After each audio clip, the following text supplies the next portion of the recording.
But I want to take you now to northern Maine and Mount Katahdin. My co-conspirator, Michael Katzenberg, is here with us today, and he's never been subject to me reading about him while he's in the room, so I'll try to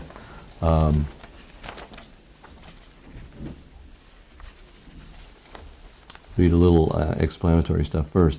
In my search for Thoreau, or perhaps more accurately, echoes of Thoreau, resonances of Thoreau, I traveled to parts of New England he visited and wrote about. Katahdin in north central Maine is one of those places, an essential and important one. And throughout the book I refer to Katahdin, not Mount Katahdin, for the reason is that its name means greatest mountain. The word, it's an Indian name and it means greatest mountain. So if you say Mount Katahdin, you're saying Mount Greatest Mountain.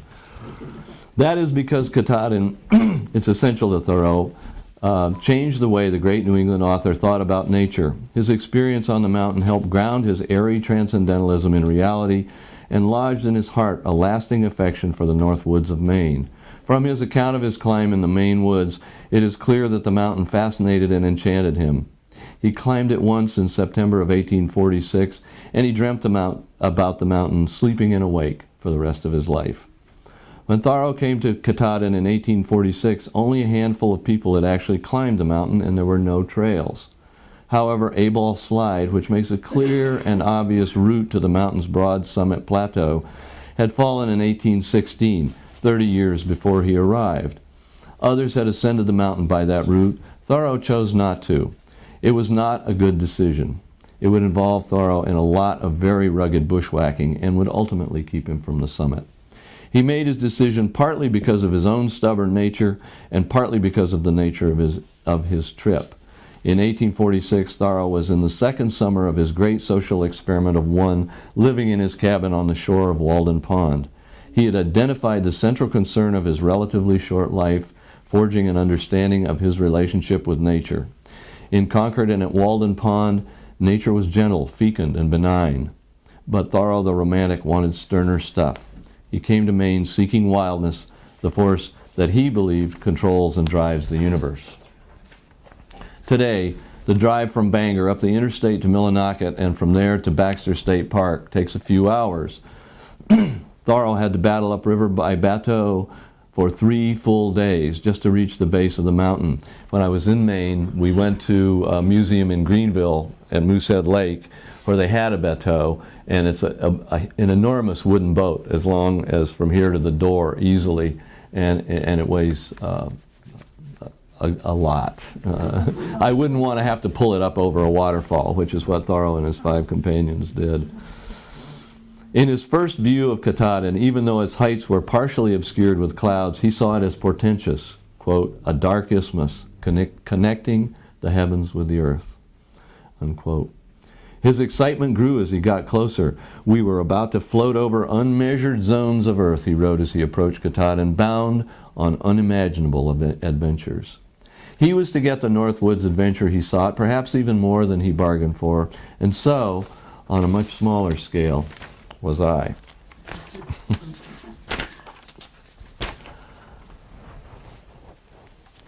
I described the mountain, which is a big sprawling mountain with a summit plateau and 2 peaks which rise from the summit.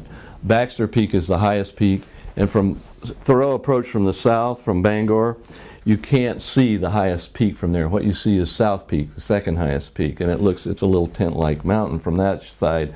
But it's really a big sprawling mountain with a lot of peaks and valleys, and it's complex. They battled upward up the west branch of the Penobscot. They got to a point where Abel Stream comes in, and they camped. And he describes this idyllic trout fishing experience where they pull these beautiful, brightly colored trout out of the river. And halfway through then they eat them and go to sleep. And halfway through the night, Thoreau wakes up, and he can't remember. He can't quite make himself understand, was the trout fishing episode a dream or was it real? And so he gets up and baits his hook, and in the early dawn light starts casting again and pulling fish out. The next morning, with his companions, Thoreau began his epic climb of the mountain. Since their Indian guides had failed to show up, Thoreau himself took charge. Here it fell to my lot, he wrote, as the oldest mountain climber, to take the lead. He was 29 years old. He decided not to follow the obvious route by which the mountain had previously been climbed, the recent A-ball slide, still a popular hiking route. Instead, he chose his favorite method of bushwhacking towards his goal. We determined to steer directly for the base of the highest peak, Thoreau wrote in his account of the adventure in the Maine woods, leaving a large slide by which, as I have since learned, some of our predecessors ascended on our left. That was Thoreau, marching to his different drummer. The absence of trails suited him just fine. He didn't much like trails anyway. His preferred method of climbing a mountain excuse me.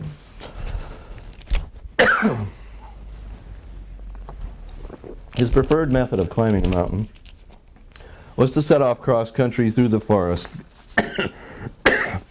I will overcome this, don't worry.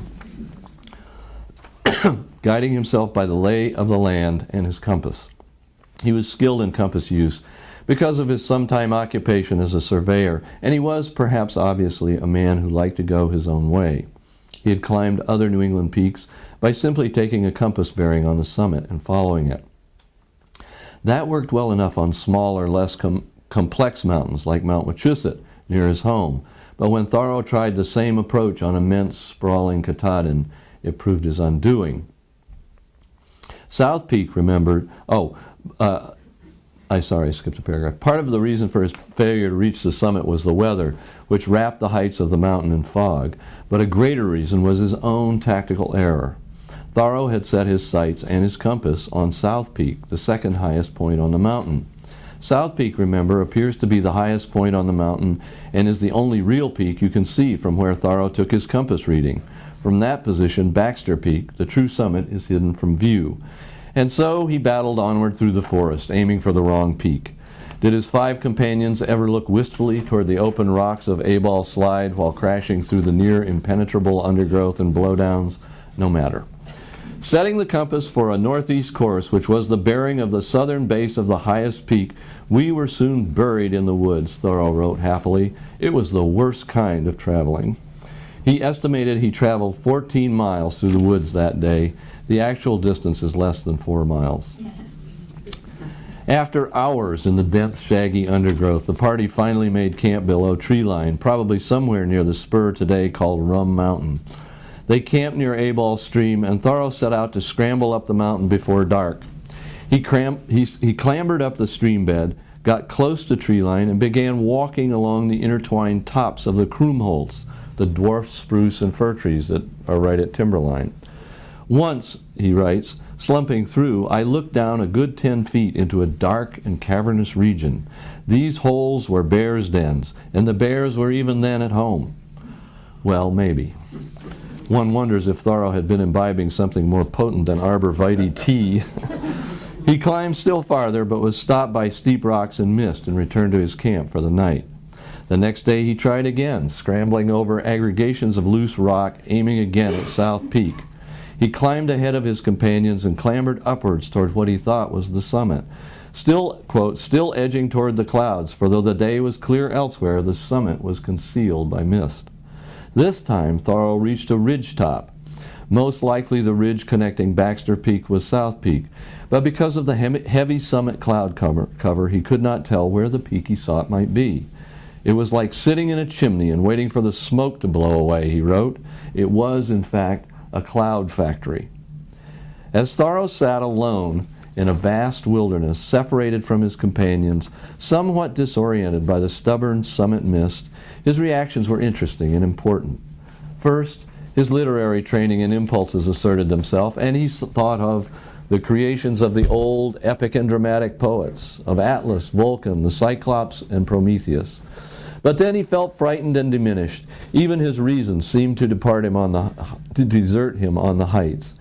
Quote, some part of the beholder, even some vital part, seems to escape through the loose grating of his ribs as he ascends, he admitted. He is more alone than you can imagine. Nature had previously been a friendly, reassuring presence to Thoreau, as it was to other transcendentalists and romantics. Wordsworth, remember, had commented fatuously, nature never did betray the heart that loved her. But near the top of Katahdin, Thoreau saw another aspect of nature. Quote, she does not smile at him as in the plains, he wrote.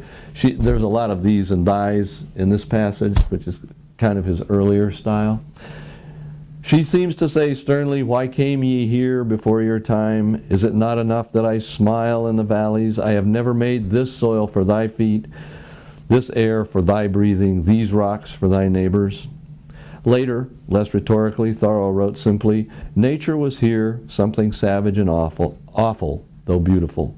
There felt the presence of a force not bound to be kind to man.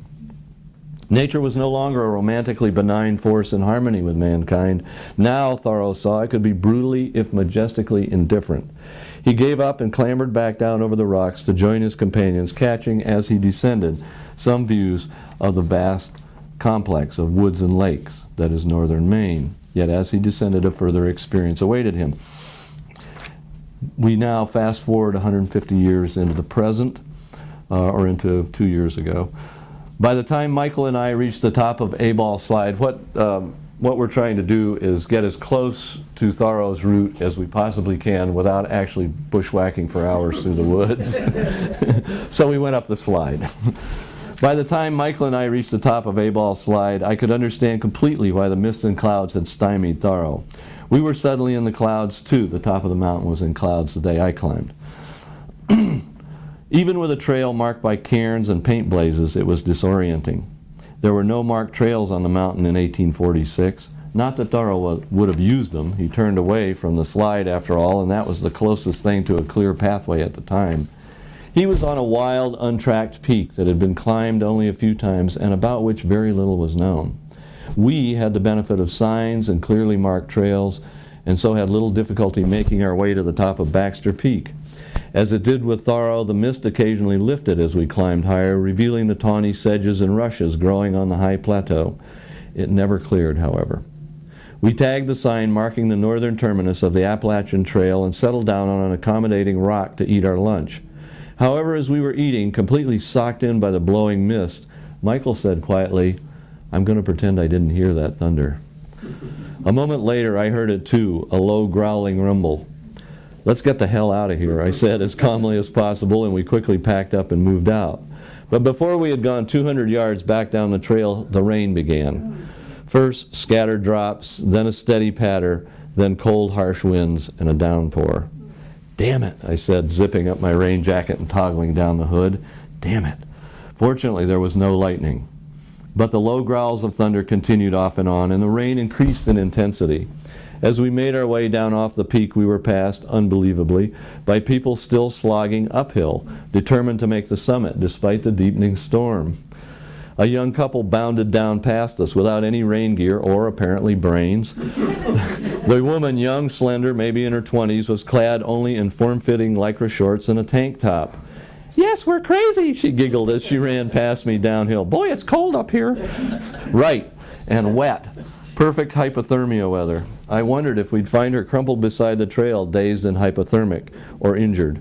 Fortunately, we didn't.